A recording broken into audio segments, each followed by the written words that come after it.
Okay, so I was actually going to try to keep my identity secret for a little bit, but it's just so hard to make videos. And I'm sure it gets boring to you guys to have to read everything.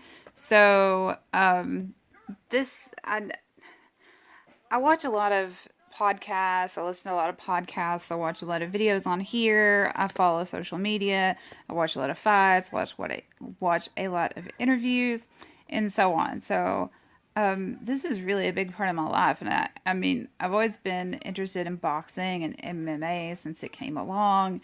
And I was in Golden Gloves for a short period, and I've been an amateur fighter for a short period. So it's always been something that like I would love to have been able to done it professionally, but just at the time it just wasn't in the cards for me. And now here I am, you know, 36, almost 37, and because of wrestling, I've broken my tibia ball, which is a pretty serious injury. And I've had some other things go on. I've got I think it's my C6 closing, and then some other problems with the thoracic part of my spine, and some other problems with the L part. I forget what it's called, lumbar. But I was watching something and I forget who all it was talking. And I'm trying to think. Cody Grambit. I don't know how to say his last name. He looks like a little midget with a lot of tattoos. It was him, Joe Rogan, and Uriah, I want to say. And they were talking about how, like, because they were trying to say that Mayweather doesn't have the best record. That there was somebody that actually was 51 and 0, which there was, but there was also a draw. So the draw they think is what hurts him from not being listed as the best. And I forget who it was. It was a little guy that was like part of what at the time was the lowest weight limit. That's pretty small, especially for a dude. But they were talking about how, like MMA fighters, you're never going to see what, I mean, I'm not going to say never because it could happen because they're starting to fight more often. But most MMA fighters' records are not that huge. For one, I mean, there's so much to it before they go into a fight. Fight camps take a little bit longer.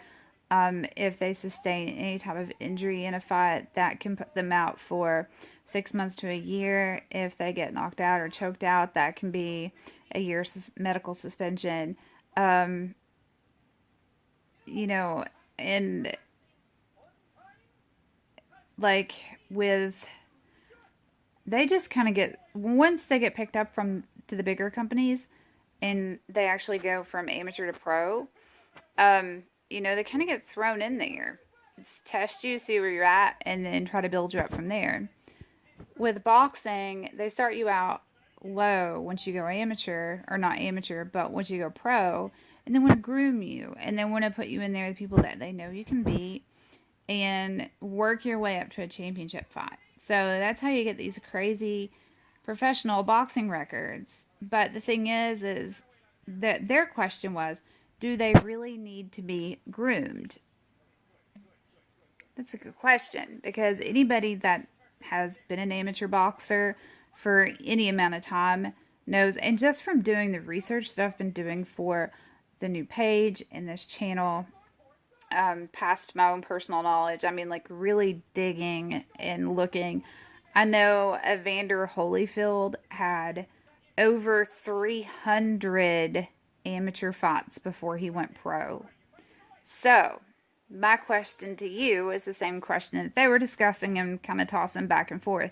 Do you really think that boxers, once they're brought into the professional scene, need to be groomed to be these world class champions? Or do you think that, especially now with the rules changing and the headgear coming off, and they're starting to like move the rule set closer to the professional, do you really think that they need to still be groomed? Do you think that they need to be held back for a little bit, have these small fights they know they can win on the undercards or the lower fights on the main event?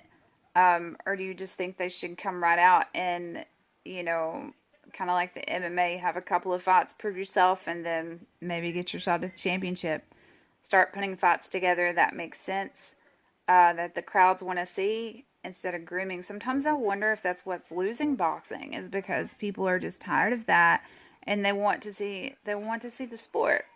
These guys, I'd say there's very few that's just walked into professional boxing without any time as an amateur. And those amateur guys have hundreds of fights under their belt.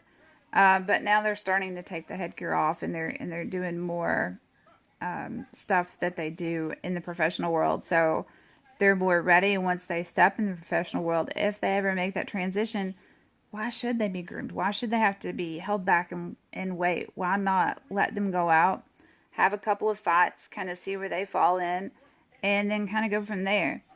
I'm interested to hear some other people's opinions on this. What do you think? Do you think that they should just keep it the way it is, or do you think that boxing kind of needs to step it up and have a little bit more exciting fights?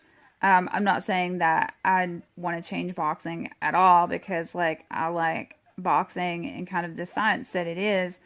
And that's not any diss to MMA. It takes a lot to be a good MMA fighter, because you've got to worry more than just about strikes. But with boxing, your whole stance is different, and you're trying to make yourself smaller, and dodge less. With MMA, you kind of have to be a little more broader so you can be ready for a takedown, block those kicks, whatever.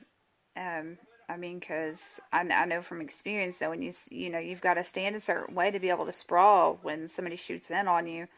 You can't do that from a boxing standpoint. So it is different. It is two different sports in a lot of ways. Even the boxing that is done inside of the octagon it really varies from that. That is, professional boxing, in the sense of the stance. Some of the people that are in the UFC, I know a lot from the women's division, that started out either as boxers or kickboxers. They have amazing footwork, like a boxer would. You see that in some, but again, they have to be prepared for everything when they're in the octagon, and that's why you get some people that will avoid the ground at all costs. You've got some that prefer to take it to the ground because they're not good on their feet, and then you've got some that just can take it anywhere you want to go with it. Some of these people have studied some of these techniques for years, just like a lot of the boxers that make it into the pros have been training and studying and learning and being groomed from young ages, 6, 7, 8 years old. Some of them grow up in boxing families. Some of them may never make it. Some of them do. As I progress more with this channel, my goal is to start with the history, how it all started, where it all came from, who was the first, all of that, and then kind of work my way up, and then in between that start throwing in bits about bits about fighters themselves, boxers themselves, things that you might not have known about them, their records, their fights, their highlight fights, their titles, their title defenses, any kind of record they may hold, anything like that. And I'll even include their amateur records and some of them that's been to the Olympics. So hopefully you guys can hang out and learn a little bit. I was a little afraid to come out with my identity, because I was just afraid that somebody would be like, oh, it's a girl, what is she going to know? Okay, for one, I'm the type that obsesses over things. So growing up with a father who seriously wanted a son and treated me like a son, I grew up watching boxing. I grew up when UFC started. I grew up watching it. I remember the King of the Hill fights and stuff like that in town, where there was no weight classes and all that. My dad was all into that stuff.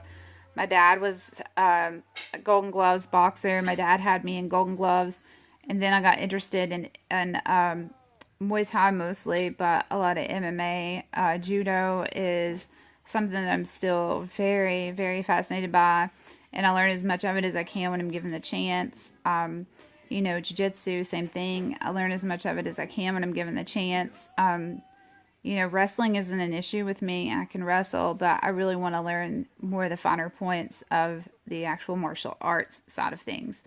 I know now that I would never be able to make it as a professional, but it would still be fun just to learn, even if it's just to stay healthy or train alongside my kids and let them compete, because I know my daughter has spoke about wanting to get in there and compete, and she's at the age where she could start competing at an amateur level, and she's got a bit of a background already, so I'm interested to see how that goes. But anyway, what do you think? Do you think that boxers should stop the craziness with all the fights building up to the championship fights by grooming them, since they have hundreds of amateur fights and all of that starting to go, the headgear's going and all that, so it's starting to be more like professional fights but on an amateur level?